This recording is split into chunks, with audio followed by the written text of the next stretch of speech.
Bien, estimada doctora, compañeros presentes, al grupo número 4 nos ha tocado exponer el tema del modelo educativo ecológico, ¿no? Que está presentado por la compañera Tania Paola, Nela Pilar, Miriam Indira, Delcy Milagros, Midor Benavente y Johnny Williams. Siguiente, por favor. Bien, el modelo educativo ecológico contextual es aquel que se fundamenta en la pertinencia y la responsabilidad social, ¿no? Y esto desde un punto de vista más de un aporte de los dominios y el campo del conocimiento, de tal manera que el estudiante pueda tener y tenga la capacidad de poder resolver los problemas del contexto, pero ya con un enfoque más interdisciplinario, ¿no? Y de sostenibilidad. El modelo ecológico contextual indica que el conocimiento no se percibe como una verdad universal y absoluta, ¿no? Más por el contrario, que este conocimiento se va construyendo con todo el aporte del docente y alumno y el aprendizaje, ¿no? En su totalidad. Siguiente, por favor.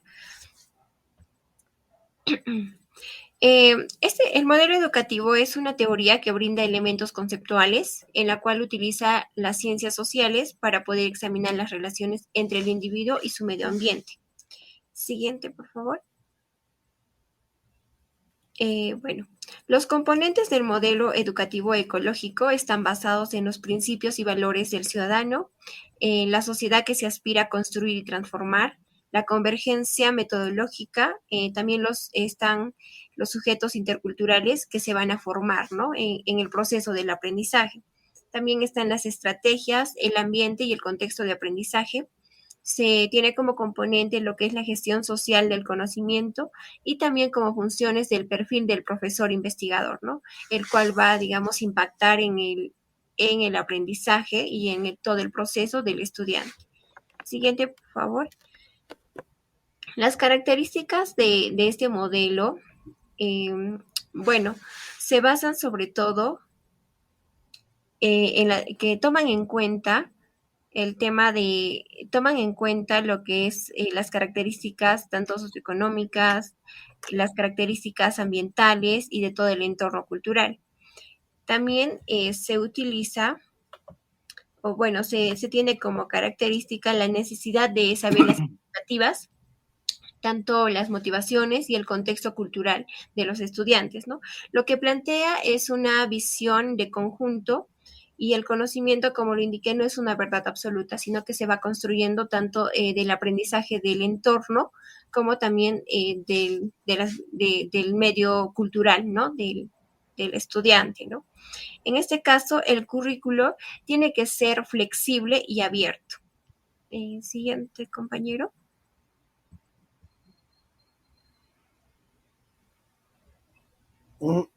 Ya, muy bien. Para continuar con la exposición, vamos a hablar de algunas características de los docentes. Nos dice, por ejemplo, que una de las primeras características de los docentes es que tiene que tener una postura democrática. Dice que el docente tiene que ser comunicativo, flexible e innovador, ¿no? A las necesidades que tengan sus estudiantes, ¿no? Alguna otra característica nos dice que el docente tiene que ser facilitador, orientador y dinamizador. También nos habla en esta parte que el docente, mediante va enseñando, ¿no? Tiene que ver cómo se involucran sus estudiantes, cómo es su contexto, su cultura, sus habilidades, ¿no? Para eso involucrarlo en su enseñanza. También nos indica, ¿no? Que tiene que ser consciente de su compromiso transformador, ¿no? Ese tipo de docente tiene que ser, pues, una persona que innove, que vea cómo entablar o mejorar el tipo de enseñanza que tiene, que innove con nuevas habilidades, ¿no? Y dices, por último, el docente dice, se encarga de crear actividades según sus estudiantes lo necesiten. Por ejemplo, en este contexto, como ya lo mencionó la compañera, ven mucho lo que es lo ecológico. Por ejemplo, si sus estudiantes, digamos, viven pongámosle un ejemplo, en Tarapoto, ¿no? ¿Qué es lo que hay en Tarapoto? Eh, digamos, ¿qué es lo que cultiva o qué es lo que saca productos de Tarapoto? Entonces, tiene que ver el docente, entonces, cómo involucrar ese tipo de alimentos o actividades en sus clases, ¿no? Para que sus estudiantes de esta manera aprendan mucho mejor. ¿Ya? Vamos a pasar con algunas características de los estudiantes, ¿no? Nos dice, por ejemplo, que el estudiante se transforma en torno, se forma en torno a actitudes, valores y conocimientos, ¿no? En esta parte nos habla que los estudiantes tienen que, primeramente, según lo que yo he entendido, es eh, formarse en valores, ¿no? El estudiante tiene que ser una persona que sea enseñada por el docente que lo primero es valorar, por ejemplo, la naturaleza, valorar el medio que viven. Por ejemplo, puse unas imágenes, ¿no? Donde vemos que estudiantes, cómo están estudiando, pero no en un aula, en un ambiente cerrado, sino compartiendo, ¿no? Nos dice, por ejemplo, tiene que ser activo, crítico e innovador. En esto va a influir mucho la enseñanza del docente, porque si el docente no le incentiva, no le apoya, no le permite desenvolverse en su ambiente, no, el estudiante quizá va a ser retraído, porque sabemos que no todas las personas somos iguales, que no todos tenemos digamos, somos extrovertidos, ¿no? Así que va a haber muchos que quizás se van a cerrar a un principio y va a depender mucho también de los docentes. Dicen, la comunicación es la base para la interacción de los estudiantes, ¿no? Como sabemos, la comunicación es muy importante en este tipo de modelo, porque te permite entablar porque en ese modelo vas a trabajar con los estudiantes, con el docente, a la par, porque los dos van a ir aprendiendo, absorbiendo, ¿no?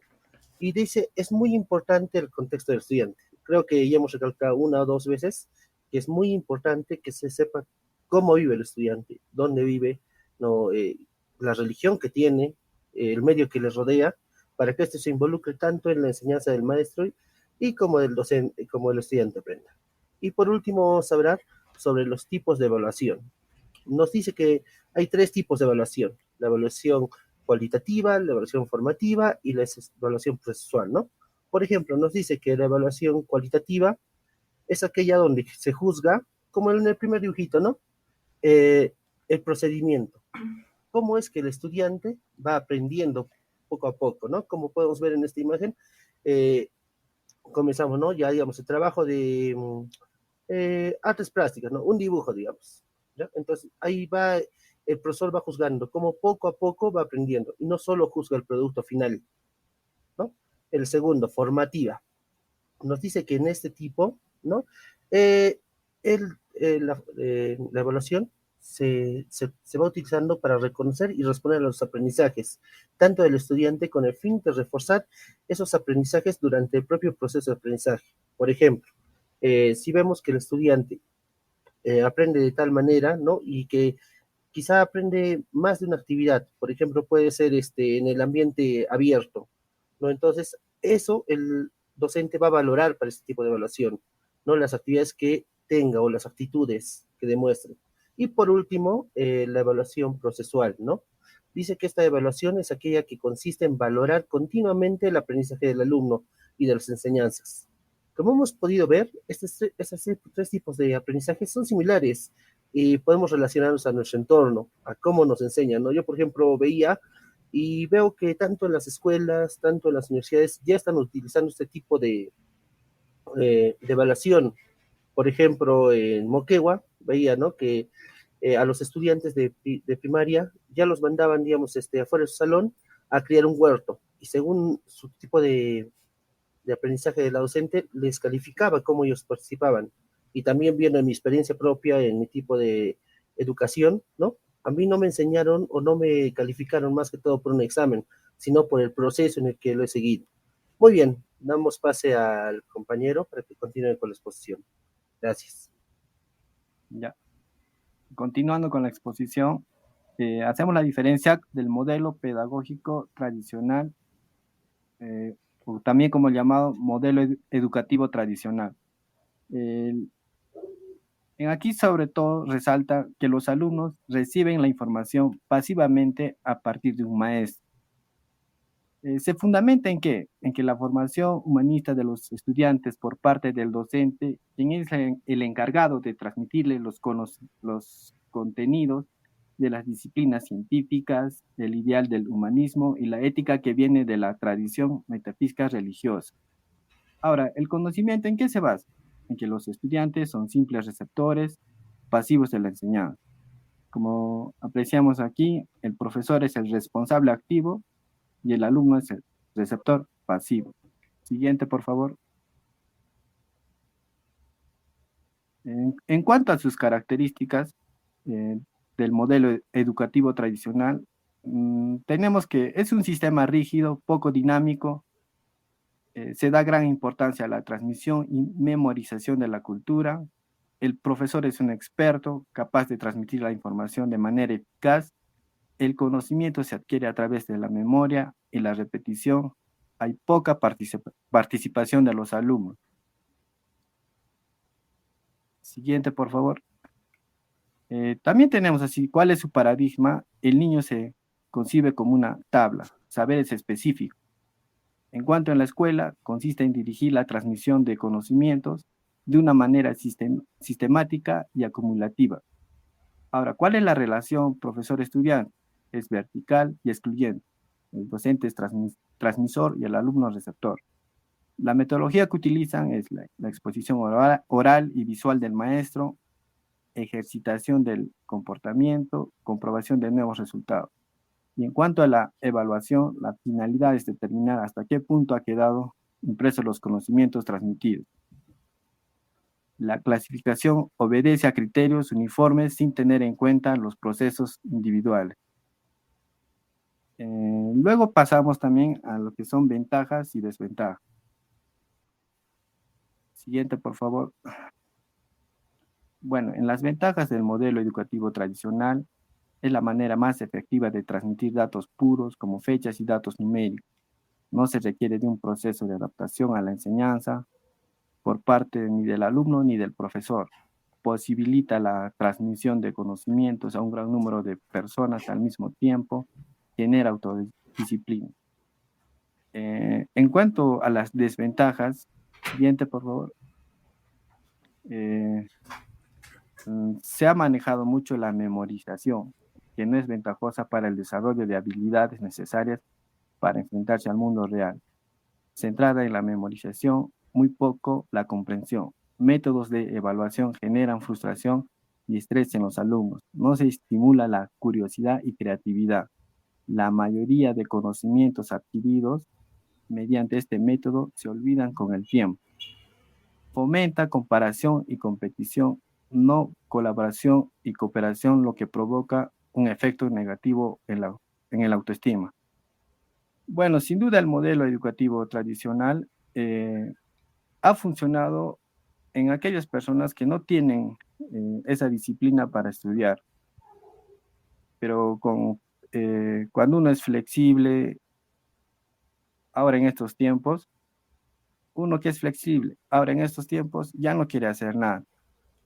Entonces, eso sí funcionaba, en cambio, con el modelo educativo tradicional. Los alumnos tenían que poner sí o sí de su parte porque el mismo docente a veces nos castigaba, nos hacía un sistema más rígido.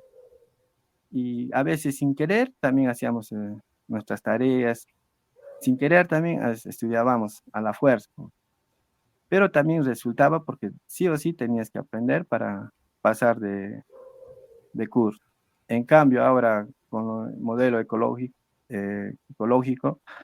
es como es más flexible, entonces con aquellos que somos más relajados, por decir, no funciona de la misma manera. Bueno, eso sería en cuanto a nuestra exposición. Muchas gracias.